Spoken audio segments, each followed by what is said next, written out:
Pro-Palestinian protest rocks Columbia University Library, Rubio warns of visa crackdown videos. U.S. Secretary of State Marco Rubio on Wednesday said his department is reviewing the visa status of people who staged a protest in the reading room of Columbia University's main library.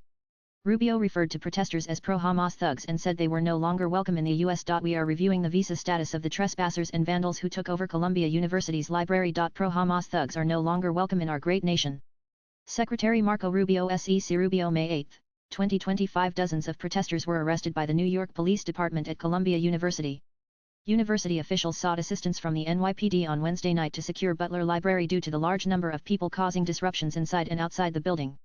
A substantial group was attempting to force their way into Butler Library, posing a safety risk, and there was a notable presence of individuals not affiliated with the university. Acting University President Claire Shipman stated. The university had previously reported a disruption in Reading Room 301 of Butler Library, about 2 days before final exams were set to begin.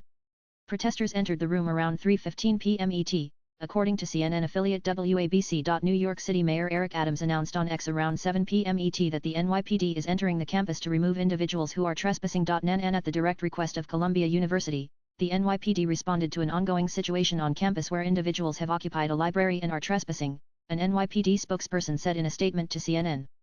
Multiple individuals who did not comply with verbal warnings by the NYPD to disperse were taken into custody. Protesters stood on tables, beat drums, and displayed pro-Palestinian banners in the reading room of Columbia University's main library on Wednesday. This protest marked one of the largest campus demonstrations since last year's student protests against Israel's war in Gaza. Videos and photographs on social media showed masked protesters with banners reading "Strike for Gaza" and "Liberated Zone" beneath the chandeliers of the Lawrence A. Wine reading room in Butler Library. While Columbia students try to study for finals, they are being bombarded with chants for a global intifada. President real Donald Trump is right, not a single taxpayer dollar should go to a university that allows chaos, anti-Semitism, and civil rights violations on its campus. Pic.twitter.com Elpt1ZJ3IW Elise Stefanik May 7, 2025. U.S. President Donald Trump has claimed last year's protests were anti-Semitic and criticized the university for failing to protect Jewish students. Columbia's Board of Trustees has been negotiating with the administration, which cancelled hundreds of millions of dollars in grants for scientific research in March. More chaos fights erupt outside Columbia University as police clash with violent protesters attempting to stop the removal of those who took over and vandalized the campus library.